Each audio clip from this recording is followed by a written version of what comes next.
నమస్కారం. ప్రధానమంత్రి గారు తెలంగాణ రాష్ట్రానికి వచ్చిన సందర్భంలో అనేకమైనటువంటి ఆశలతో తెలంగాణ ప్రజలు రకరకాల అంశాల కోసం ఎదురు చూసినటువంటి సందర్భాన్ని మనందరం కూడా గమనించవచ్చు. ప్రధానమంత్రి గారు తెలంగాణకు వచ్చి పొదుపు సూత్రాలన్నీ తెలంగాణకు చెప్పి పైసలు మాత్రం ఆంధ్రాకి ఇచ్చిరనేటటువంటి విషయాన్ని కూడా ప్రజలందరూ అనుకుంటున్నారనే విషయాన్ని ఈ సందర్భంగా భారతీయ జనతా పార్టీకి ప్రధానమంత్రి నరేంద్ర మోదీ గారి దృష్టికి కూడా తీసుకొస్తా ఉన్నాం.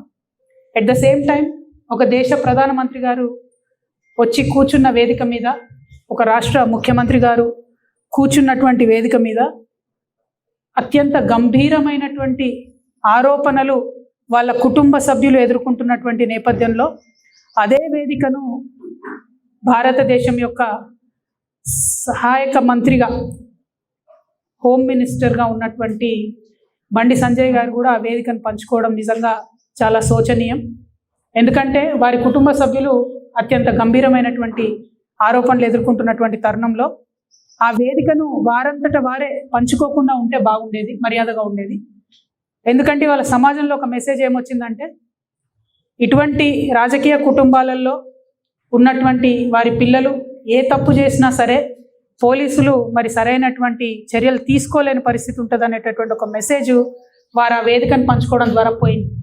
అందుకనే నేను రాష్ట్ర ప్రభుత్వాన్ని చేస్తున్నటువంటి డిమాండ్ ఏంటంటే, బండి సంజయ్ గారి కుమారుడు ఎదుర్కొంటున్నటువంటి ఆరోపణలో భారతీయ జనతా పార్టీకి ఒక అలవాటు ఉన్నది. ఇట్లాంటి నేరారోపణలు ఎదుర్కొంటున్న వాళ్ళని వాళ్ళు దేశం దాటిస్తారు మొదలు. సో బండి సంజయ్ గారి కుమారుడు ఈ దేశం వదిలి వెళ్ళిపోకుండా ఉండడానికి తక్షణమే మన తెలంగాణ పోలీస్ అధికారులు లుకౌట్ నోటీస్ లాంటిది ఇవ్వాలి. అన్ని ఎయిర్పోర్ట్స్లో కూడా వారిని మరి కట్టడి చేసే విధంగా ప్రయత్నం చేయాలి. మొట్టమొదలు ఆ పని చేసినట్టయితే తెలంగాణ సమాజంలో ఉన్నటువంటి మహిళలందరికీ కూడా ఒక విశ్వాసం వస్తుంది, పారదర్శకంగా మరి మంచి విచారణ జరుగుతుంది అనేటటువంటి విశ్వాసం ఒకటి వస్తుంది. ముందు తనని కట్టడి చేసిన తర్వాత మరి అమ్మాయి వాళ్ళ మీద వీళ్ళ మీద అమ్మాయి వాళ్ళు రకరకాల కేసులు పెట్టుకున్నారు. అది కోర్టు చట్టం ఎట్లా డిసైడ్ చేస్తే అట్లా జరుగుతుంది. కానీ ముందు తను బయటకు వెళ్లకుండా చూడాలి, పోలీసు వాళ్ళు విశ్వాసాన్ని కల్పించాలి. రెండవది, కొన్ని పార్టీల వాళ్ళు ఒక ట్వీట్ వేసేసి మొత్తం సమస్యను ఏదో పరిష్కారం చేసినాము అనేటటువంటి ఆలోచనతోని అవాకులు చెవాకులు నా మీద వాగుతున్నటువంటి సందర్భాన్ని మనం చూసినాం. ఒక ఆడపిల్ల విషయం వచ్చినప్పుడు, అది కూడా ఒక మైనర్ అమ్మాయి విషయం వచ్చినప్పుడు, సమాజంలో బాధ్యతాయుతమైనటువంటి ప్లేస్లో ఉన్న ప్రతి ఒక్కరం కూడా కొంత సంయమనం పాటించాలి. సోషల్ మీడియాలో ఏది పడితే అది వాగితే ఆడపిల్లలకి ఎక్కువ నష్టం జరుగుతుంది. మన సమాజం ఇప్పటికి కూడా రేపు పొద్దున బండి సంజయ్ గారి అబ్బాయి దోషి కాదు అని తేలినా, దోషి అని తేలినా సమాజం మగపిల్లల్ని క్షమిస్తుంది, కానీ ఆడపిల్లలకు మాత్రం కంప్లీట్గా లైఫ్ బర్బాద్ అయ్యే పరిస్థితి ఉంటుంది. ఇవాళ బీఆర్ఎస్ పార్టీ సోషల్ మీడియా చేస్తున్న అత్యుత్సాహంతో ఏం జరిగింది, బండి సంజయ్ వారి సైడ్ నుంచి వాళ్ళు ఆ ఆడపిల్ల మొత్తం వీడియోలు, ఫేస్లు, ఫోటోలు మొత్తం బయట పెట్టారు. అంటే ఒక అమ్మాయి, ఆమె మైనరో కాదో అనేటటువంటి చర్చ ఉంది. ఆ అమ్మాయి జీవితాన్ని నాశనం చేయడానికి ఇవాళ డైరెక్ట్గా బీఆర్ఎస్ పార్టీయే కారణం. ఏం అవసరం ఉంది, అంత అత్యుత్సాహం ఏముంది? ఇష్యూ సాల్వ్ చేయనియండి. మాట్లాడుతున్నారు కదా, డెఫినెట్గా ఆడపిల్ల పక్షమే ఉంటాం. మన తెలంగాణ సమాజంలోనే అది ఉన్నది, ఆడపిల్ల పక్షమే ఉంటాం. కానీ ఇవాళ ఆడపిల్ల జీవితం నాశనం అవడానికి కారణం ఎవరు? ఎందుకు అమ్మాయి ఫోటోలు బయటికి రావాలి, అమ్మాయి వీడియోలు బయటికి రావాలి? నేను పోలీస్ శాఖ వారిని కోరుతా ఉన్నాను, ఎవరెవరైతే ఆ అమ్మాయి ఫోటోలు, వీడియోలు పోస్ట్ చేసిండ్రో ఆ సోషల్ మీడియా అకౌంట్స్ బ్లాక్ చేయండి, వారిని ఖచ్చితంగా అరెస్ట్ చేయండి. మీ ముఖ్యమంత్రి మీద ఒక చిన్న పోస్ట్ పెడితే ఇవాళ ఎత్తుకపోయి అరెస్ట్ చేస్తున్నారు. కాబట్టి ఒక ఆడపిల్ల జీవితాన్ని నాశనం చేసేటట్టుగా పోస్టులు పెట్టి, వీడియోలు పెట్టి, వాళ్ళ ఫ్రెండ్స్తో ఉన్నప్పటి ఈ ఫోటోలు అన్ని బయట పెట్టినటువంటి అకౌంట్స్ని బ్లాక్ చేయాలి, ఖచ్చితంగా వాళ్ళని అరెస్ట్ చేయాలని చెప్పి నేను డిమాండ్ చేస్తూ ఉన్నాను. మరి ప్రధానమంత్రి గారు వచ్చిండ్రు, మహిళా బిల్లు మీద ఏమైనా చెప్తారేమో అనుకుంటే మహిళా బిల్లు మీద ఏం చెప్పలేదు. కనీసం మళ్ళీ రీఇంట్రడ్యూస్ చేస్తాం, కనీసం సెన్సెస్ అయిపోయిన తర్వాత చేస్తామన్న విషయం చెప్పలేదు. ఇక జరుగుతున్నటువంటి సెన్సెస్లో, జనగణనలో ఓబీసీ కాలం పెట్టాలని ఎప్పటి నుండో మేము డిమాండ్ చేస్తున్నటువంటి సందర్భాన్ని తెలంగాణ ప్రజలకు మళ్ళీ ఒకసారి గుర్తు చేస్తున్నాం. ఇలా ఫస్ట్ ఫేజ్ అయిపోయింది, ఇండ్లను లెక్కించే ఫేజ్ అయిపోయింది. తర్వాత ఇప్పుడు ప్రజల్ని సపరేట్గా జనాభాను లెక్కించే ఫేజ్ వస్తుంది. కనీసం అప్పుడన్నా కులము, ఉపకులము, వారి యొక్క ఆర్థిక స్థితిగతులు, సామాజిక స్థితిగతులు అన్నీ కూడా లెక్కించే విధంగా ఖచ్చితంగా నిర్ణయం తీసుకోవాలని చెప్పి భారతీయ జనతా పార్టీని మేము డిమాండ్ చేస్తూ ఉన్నాం. ఆ దిశగా మోదీ గారు ప్రయత్నం చేయాలని కూడా డిమాండ్ చేస్తున్నాం. ఎందుకు ఈ మాట చెప్తా ఉన్నామంటే ఇవాళ మేము రైల్వే కోర్టు పోవాల్సి వస్తుంది. ఆ రోజు బీసీ బిల్లు కోసం ఏదైతే రైల్ రోకో చేసినామో ఇవాళ రైల్వే కోర్టుకు అటెండ్ కావాల్సి వస్తుంది. మరి ఇటువంటి సందర్భంలో ఒక పక్క ఉద్యమాలు జరుగుతున్నటువంటి సందర్భంలో మీరు కనీసం బీసీ బిడ్డల యొక్క మనోభావాల్ని గమనంలోకి తీసుకోవాలి. భారతీయ జనతా పార్టీ ఖచ్చితంగా ఓబీసీ కాలం పెట్టాలి, సామాజిక ఆర్థిక పరిస్థితులను లెక్కించాలని చెప్పి మేము డిమాండ్ చేస్తూ ఉన్నాం. ఇక మూడో విషయం, ప్రధానమంత్రి గారు వచ్చినటువంటి సందర్భంలో పాలమూరు రంగారెడ్డి ప్రాజెక్ట్కి నేషనల్ స్టేటస్ ఇవ్వాలని చెప్పి మేము తెలంగాణ రక్షణ సేన తరఫున డిమాండ్ చేయడం జరిగింది. ఇది చాలా న్యాయబద్ధమైన డిమాండ్. యావత్ తెలంగాణలో అత్యంత పెద్ద జిల్లా అయిన కృష్ణానది 300 కిలోమీటర్ల బారిన ఇప్పటి వరకు కూడా నీళ్లు రానటువంటి అత్యంత పేద జిల్లాగా మహబూబ్ నగర్ ఉన్నది. అన్ని ఇండికేటర్స్లో అది విద్య కావచ్చు, వ్యవసాయం కావచ్చు, ఉపాధి కావచ్చు, ఎట్లా చూసుకున్న మహబూబ్ నగర్ జిల్లా ఇప్పటికి కూడా ఉమ్మడి మహబూబ్ నగర్ వెనుకబడి ఉండడం అన్నది శోచనీయం. మరి అటువంటి జిల్లా బాగుండాలంటే కేంద్ర ప్రభుత్వం ఖచ్చితంగా పాలమూరు రంగారెడ్డి ప్రాజెక్టుకి నేషనల్ ప్రాజెక్ట్ హోదా ఇవ్వాలని నేను డిమాండ్ చేస్తూ ఉన్నాను. దానికి అనేకమైన కారణాలు ఉన్నాయి. సేమ్ మనం పాలమూరు రంగారెడ్డి జిల్లాకు ఉన్న పరిస్థితే పక్క రాష్ట్రంలో అప్పర్ భద్రకు కూడా ఉన్నది. అయినా వారికి మాత్రం నేషనల్ ప్రాజెక్ట్ స్టేటస్ ఇచ్చిండ్రు. అయినా మన ముఖ్యమంత్రి ఒక మాట కూడా మాట్లాడకపోవడం అన్నది తీవ్రమైనటువంటి అన్యాయం. ముఖ్యమంత్రి గారు తక్షణమే కేంద్రానికి లెటర్ రాయాలి, పాలమూరు రంగారెడ్డికి మీరు హోదా ఇప్పించాలని చెప్పి మేము డిమాండ్ చేస్తూ ఉన్నాం.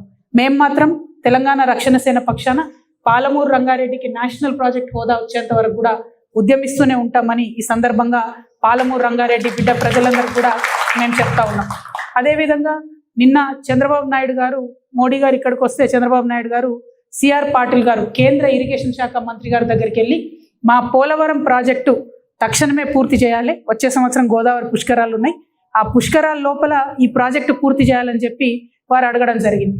నేను మన ముఖ్యమంత్రి గారిని అడుగుతా ఉన్నాను, మీ గురువు గారిని చూసినా దయచేసి బుద్ధి తెచ్చుకోండి. వారు మీకన్నా 6 నెలల తర్వాత ముఖ్యమంత్రి అయిన చంద్రబాబు నాయుడు గారు, అయినా ఆయన స్వయంగా పోలవరం ప్రాజెక్ట్ని 5 సార్లు సందర్శన చేసినా అని చెప్పుకుంటున్నారు. నిన్న మీరు పాలమూరు పులిబిడ్డ అని చెప్పుకునేటటువంటి వారు ఒక్కసారి కూడా మీరు పాలమూరు ప్రాజెక్టుకు పోలేదు, పాలమూరు రంగారెడ్డి ప్రాజెక్ట్ని కనీసం రివ్యూ కూడా చేయలేదు మీరు.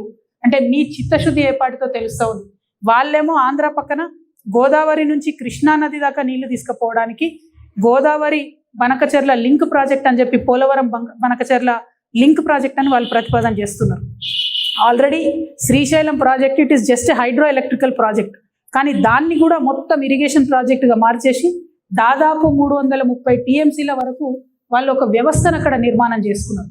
ఇలా తెలంగాణ మేధావులను, బుద్ధిజీవులను, తెలంగాణ రాజకీయ నాయకులందరినీ కూడా నేను కోరుతా ఉన్నా, మనకున్న 2 అతిపెద్ద నదుల్లో గోదావరి నదిలో ఈ సంవత్సరం మనం కేవలం 250 టీఎంసీలకు మించి వాడుకోలేదు. మనకి ఎంత ఉంది హక్కు? దాంట్లో 964 టీఎంసీ హక్కు ఉంది. కానీ తెలంగాణ వచ్చి 13 ఏళ్ళైనా ఇప్పటి వరకు కూడా ఈ సంవత్సరం కూడా ఓన్లీ 250 టీఎంసీ మనం వాడుకున్నాము. అంటే మనం ఎంత వెనుకబడి ఉన్నాం ఆంధ్ర వాళ్ళతో కంపేర్ చేస్తే ఒక్కసారి ఆలోచన చేసుకోవాలి. అదేవిధంగా కృష్ణా వాటర్లో మనకు 555 అంటే 555 టీఎంసీలు హక్కు ఉంటే 221 టీఎంసీలు మాత్రమే ఇప్పుడు కూడా వాడుకున్నాం ఈ ఇయర్ కూడా. సో నేను ముఖ్యమంత్రి గారిని కోరేది ఒకటే, మీరు చాలా త్వరితగతిన with utmost important and urgency ఈ వాటర్ ప్రాజెక్ట్స్ విషయంలో శ్రద్ధ పెట్టాలి, వాటికి నిధులు విడుదల చేయాలి, వాటిని పూర్తి చేసే ప్రయత్నం చేయాలి. ఎందుకంటే ఆంధ్ర ప్రాంతంలో గోదావరి నది పరివాహక ప్రాంతానికి, కృష్ణా డెల్టా పరివాహక ప్రాంతానికి, రాయలసీమ ప్రాంతానికి ఒక్కొక్క ప్రాజెక్టుకి వాళ్ళు మూడు సిస్టమ్స్ పెట్టుకుంటున్నారు. ఒకటి ఫెయిల్ అయితే ఇంకొక ఆల్టర్నేట్ సిస్టమ్, ఒకటి ఫెయిల్ అయితే ఇంకొక ఆల్టర్నేట్ సిస్టమ్. మన దిక్కున్నటువంటి ఆర్డిఎస్ ఏమో ఆనికట్టుగానే మిగిలిపోయింది, సంపూర్ణంగా నీళ్ళు ఇస్తలేదు. కానీ అదే ఆర్డిఎస్ కింద ఉండేటటువంటి సుంకేష్లను ఆనికట్ నుంచి వాళ్ళు బరాజ్ చేసుకున్నారు, దాన్ని అద్భుతంగా నీళ్లు తీసుకొని పోతున్నటువంటి పరిస్థితి ఉన్నది. కేసీ కెనాల్లో వాస్తవానికి తుంగభద్ర నీళ్లు వారాలి, కానీ వాళ్ళు కృష్ణా నీళ్లు తీసుకొని పోతున్నారు. చెన్నైకి నీళ్ళు తీసుకుపోతామని చెప్పి తెలుగు గంగ కావచ్చు, పోతిరెడ్డిపాడు కెపాసిటీ కావచ్చు, అన్నిటినీ కూడా డబుల్ చేసుకునే పరిస్థితి ఇలా కనబడతా ఉన్నది. శ్రీశైలం నుంచి మళ్ళీ బురద నీళ్ళు అంటే అత్యంత కింది స్థాయి నుంచి ఒక 3 టీఎంసీతో నీళ్ళు ఎత్తిపోసి రాయలసీమ లిఫ్ట్ ఇరిగేషన్ పెట్టుకుంటున్నారు. అంటే వాళ్ళు పెట్టుకోవడం మంచిదే, మనం ఎందుకు చేసుకోలేకపోతున్నాం అన్నది ఒక బాధతోని, ఒక ఆవేదనతోని నేను ప్రశ్నిస్తా ఉన్నా. మరి డబ్బులు ఖర్చు పెడితే 1,00,000 కోట్లు అయిపోయాయి, 1,89,000 కోట్లు అయిపోయాయి. ఇప్పుడు ఈ గవర్నమెంట్ వచ్చినాక కూడా వేలాది కోట్లు ఇరిగేషన్ మీద ఖర్చు పెడతామని చెప్తున్నారు. గోదావరి నీళ్ళలో పావు వంతు వాడుకోకపోతే కృష్ణా నీళ్ళలో 50% వాడుకోకపోతే మరి దీని మీద అత్యంత అర్జెంటుగా ముఖ్యమంత్రి గారు మాట్లాడాలి. మా వంతుగా మేము తెలంగాణ రక్షణ సేన నుంచి గోదావరి కృష్ణాల నదీ జలాలను చక్కగా వాడుకోవడానికి మేము ఖచ్చితంగా ప్రజలు మాకు అవకాశం ఇస్తారు, మేము అధికారంలోకి వస్తాం. మా పార్టీ తరఫున వాటర్ కమిషన్ ఏర్పాటు చేస్తాం. అదేవిధంగా ఈ 2 నదుల నీళ్లను మనం ప్రతి సాగుయోగ్యమైనటువంటి ప్రతి గుంట భూమికి కూడా నీళ్ళు ఇవ్వడానికి 3000 ఎకరాలకు ఒక లష్కర్ని నియమిస్తాం. వాళ్ళ పని ఏముంటుందంటే ఎక్కడ కాలువ వచ్చింది, ఎక్కడ రాలేదు, ఏ చిన్న కాలువలో ఏ రిపేర్ ఉంది, ఏ పొలానికి కాలువ వస్తలేదని చూసేటటువంటి ఒక వ్యవస్థను ఏర్పాటు చేస్తాం. గోదావరి కృష్ణ పెద్ద నదులు కాకుండా అనేక నదులు ఉన్నాయి, మన ప్రాంతంలోనే పుడతాయి, మన ప్రాంతంలోనే అవి గోదావరిలోనూ కృష్ణలో కలిసిపోతాయి. మూసీ కావచ్చు, ఇంకా అనేక నదులు ఉన్నాయి. వాటి మీద ఎక్కడికక్కడ చిన్న చిన్న సిస్టమ్స్ కట్టుకోవాలి. ఆ ప్రయత్నం ఆ వ్యవస్థ అంతా ఆంధ్రాలో ఉంది, అందుకనే వాళ్ళు అన్ని నీళ్లు వాడుకోగలుగుతా ఉన్నారు. ఇదే సంవత్సరం కృష్ణలో 771 టీఎంసీలు ఆంధ్ర వాడుకున్నది, మనం కేవలం 221 టీఎంసీ వాడుకున్నామంటే మనం ఆ సిస్టమ్ డెవలప్ చేసుకోవాలి. మీరు చూసినట్టయితే జూరాల నుంచి మొదలు పెడితే అసలు కిందికి ఆంధ్రకు నీళ్ళు పోయేంత వరకు కూడా దాదాపు 150 కిలోమీటర్లో ఒక్కటి కూడా మన దగ్గర ఎక్స్ట్రా సిస్టమ్ లేదు, చిన్న ఆనికట్ లేదు. మేము ఖచ్చితంగా అధికారంలోకి వచ్చిన తర్వాత చిన్న నదుల మీద గేట్లతో కూడిన చెక్ డ్యామ్లు కడతాం, 100 సంవత్సరాలు ఉండేటట్టుగా వాటిని కడతాం. బీఆర్ఎస్ హయాంలో కట్టినట్టు చెక్ డ్యామ్లు కట్టి 2 ఫోటోలు తీసుకొని కొట్టుకుపోయే చెక్ డ్యామ్లు కాకుండా శాశ్వతంగా ఉండేటటువంటి చెక్ డ్యామ్లను కడతాం. అంటే నీటి విషయంలో మా అంతా కట్టినోళ్ళు లేరు, చేసినోళ్ళు లేరు అని చెప్పే బీఆర్ఎస్ పార్టీ నుంచి మరి ప్రధానమంత్రి గారు వచ్చిపోతే కనీసం ఒక్క ప్రశ్న లేదండి, ఒకటంటే ఒక ప్రశ్న కూడా ఎందుకు మరి పోలవరం మన పాలమూరు రంగారెడ్డి గురించి మాట్లాడలేదు, ఎందుకు మాకు ఎక్స్ట్రా డబ్బులు ఇస్తలేరు అని చెప్తలేరు. వాళ్ళకు మాత్రం పోలవరానికి వేలాది కోట్ల రూపాయలు పోతున్నాయి. నేను మళ్ళొకసారి కేంద్ర ప్రభుత్వాన్ని విజ్ఞప్తి చేస్తున్నాను, బీజేపీ పార్టీని విజ్ఞప్తి చేస్తున్నాను. మా రాష్ట్రం వచ్చిందే నీళ్ళ కోసం, మాది కొత్త రాష్ట్రం, మాకు కూడా నేషనల్ ప్రాజెక్ట్ కావాల్సిందే. మీరు 16 ఇతర రాష్ట్రాల్లో ఇచ్చినట్టుగానే మా రాష్ట్రానికి కూడా నేషనల్ ప్రాజెక్ట్ హోదా ఇవ్వాలని చెప్పి నేను మరొకసారి డిమాండ్ చేస్తూ మీ అందరి దగ్గర కూడా నేను సెలవు తీసుకుంటున్నాను. బీసీ రిజర్వేషన్ గురించి డెఫినెట్లీ బీసీ రిజర్వేషన్లకు సంబంధించి ఓబీసీ కాలం ఏదైతే పెట్టాలని డిమాండ్ చేస్తున్నామో దాంతోపాటు ఇక్కడ నుండి పాస్ అయి పంపించినటువంటి బిల్లుల్ని కూడా మరి త్వరితగతిన గౌరవ ప్రధానమంత్రి గారు దృష్టి సారించి మా తెలంగాణ రాష్ట్రంలో పాస్ చేసి పంపించిన బీసీ బిల్లులు కూడా సాధ్యమయ్యేటట్టు చేయాల్సిందిగా డిమాండ్ చేస్తున్నాను. అది కాకుండా తెలంగాణ రక్షణ సేన నుండి మాకుండేటటువంటి కమిట్మెంట్ ఏదైతే ఉందో బీసీ రిజర్వేషన్ల పట్ల డెఫినెట్గా దేశమంతా తిరుగుతాం. 50% బీసీ రిజర్వేషన్ దేశవ్యాప్తంగా ఉన్న చట్టసభల్లో, అదేవిధంగా విద్యా సంస్థల్లో, ఉద్యోగాలలో సాధించడానికి మా వంతు ప్రయత్నం ఖచ్చితంగా చేస్తాం. నీటి విషయంలో కూడా మేము ఇదివరకే ఎప్పుడైతే పోలవరం బనకచెర్ల వాళ్ళు మొదలుపెట్టిందో ఆనాడే చీఫ్ జస్టిస్ ఆఫ్ ఇండియాకి, సుప్రీంకోర్టు వారికి మేము రాయడం జరిగింది. వారిని సుమోటోగా స్వీకరించమని చెప్పి మేము అడగడం జరిగింది. దాన్ని మేము రిట్ పిటిషన్గా కన్వర్ట్ చేస్తాం. మన తెలంగాణ ప్రభుత్వం యాక్టివ్గా బనకచెర్ల ప్రాజెక్ట్ని అడ్డుకోకపోతే మేము తప్పకుండా టీఆర్ఎస్ నుండి పోరాటం చేస్తాం, లీగల్గా కూడా ఫైట్ చేస్తాం అనే విషయాన్ని చెప్తున్నాం. సిఆర్ పాటిల్ గారిని అపాయింట్మెంట్ అడుగుతాం మేము ఖచ్చితంగా. ఆ అపాయింట్మెంట్ వారు ఇస్తారని మేము భావిస్తున్నాం. ఇచ్చినప్పుడు మన రాష్ట్ర ప్రయోజనాలన్నీ కాపాడే విధంగా మనకున్న సమస్యల్ని కూడా సిఆర్ పాటిల్ గారికి, కేంద్ర ఇరిగేషన్ శాఖ మంత్రి గారికి ఇవాళ ఉత్తరం రాస్తాం. ఫ్యూచర్లో కలిసి కూడా విజ్ఞప్తి చేస్తాం. నీళ్ల కోసమే పుట్టినటువంటి పోరాటం, నీళ్ల కోసమే వచ్చినటువంటి రాష్ట్రం. అన్ఫార్చునేట్లీ 13 సంవత్సరాల్లో కూడా మనం ఏమాత్రం కూడా అడ్వాంటేజ్ తీసుకోలేకపోయినాం. కాబట్టి ఆ వ్యవస్థ కోసం టీఆర్ఎస్ పార్టీ, తెలంగాణ రక్షణ సేన పోరాడుతుందని తెలియజేస్తూ సెలవు. Thank you. జై తెలంగాణ.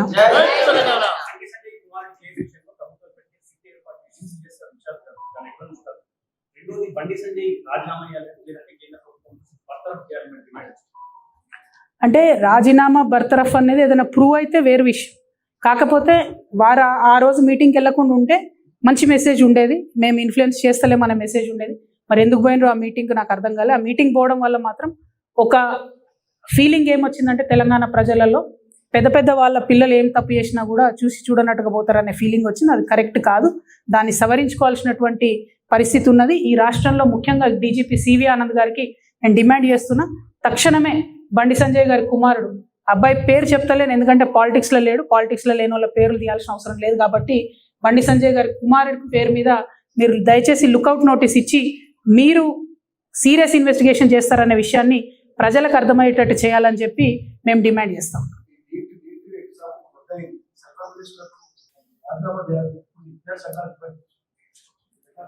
అంటే ప్రధానంగా ఒకటండి, నిన్న నేను ఒక మన ఖాన్ సార్ అని ఉంటాడు, ఆయన ఒక మాట అన్నాడు. అంటే ఎంత బాధ అయిందంటే, నీట్ కోసం ప్రిపేర్ అయ్యే పిల్లలు వాళ్ళు రాత్రి పగలు 24 గంటలు ప్రిపేర్ అవుతారు. వాళ్ళ టెన్షను, ఆ బైపీసీ పిల్లల బాధలు అయితే వర్ణనాతీతంగా ఉంటాయి.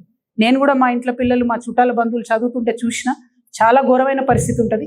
అంత ప్రిపేర్ అయ్యి మొన్న 3వ తారీఖు నాడు రాస్తే పేపర్ లీక్ అయింది రాజస్థాన్లో అని చెప్తా ఉన్నారు.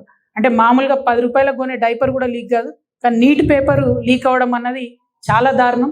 అంటే ఎంత అపహాస్యం చేస్తున్నారు సంపూర్ణంగా విద్యా వ్యవస్థను అని చెప్పి మనం బాధపడే పరిస్థితి. రాజీనామాలు చేయమని డిమాండ్ చేయడం కాదు, టెక్నాలజీ వాడుకోవాలి, పేపర్ లీక్ కాకుండా చూడాలి, పిల్లల్ని టెన్షన్ పెట్టొద్దు. అంటే ఫ్యూచర్ ఆఫ్ ఇండియా వాళ్ళని టెన్షన్ పెట్టి మళ్ళీ ఎగ్జామ్ రాయి అంటే ఒకసారి పర్ఫామ్ చేసిన వాళ్ళు సెకండ్ టైం అదే రకంగా చేయాలంటే ఇబ్బంది ఉంటుంది. వారి మానసిక స్థితి కూడా చాలా డిఫరెంట్గా ఉంటుంది, తల్లిదండ్రుల మీద కూడా స్ట్రెస్ ఉంటుంది. కాబట్టి డెఫినెట్గా ఈ వ్యవహారాన్ని అత్యంత సీరియస్గా తీసుకోవాలి, టెక్నాలజీ వాడుకొని పేపర్ లీక్ కాకుండా కేంద్ర ప్రభుత్వం చూడాలని చెప్పి మేము డిమాండ్ చేస్తూ ఉన్నాం. అందుకే మేము మా మేనిఫెస్టోలో కూడా చెప్పినాం, విద్యకు అత్యంత ప్రాధాన్యత ఇవ్వాలి, అత్యంత ఎక్కువ బడ్జెట్ ఇవ్వాలి, అత్యంత సెక్యూరిటీ ఇవ్వాలి. కానీ అది దేశంలో జరుగుతలేదు, రాష్ట్రంలో జరుగుతలేదు. ఈ విషయంలో మాత్రం సంపూర్ణంగా కేంద్ర ప్రభుత్వ వ్యవహారాన్ని మేము ఖండిస్తూ ఉన్నాం. Thank you.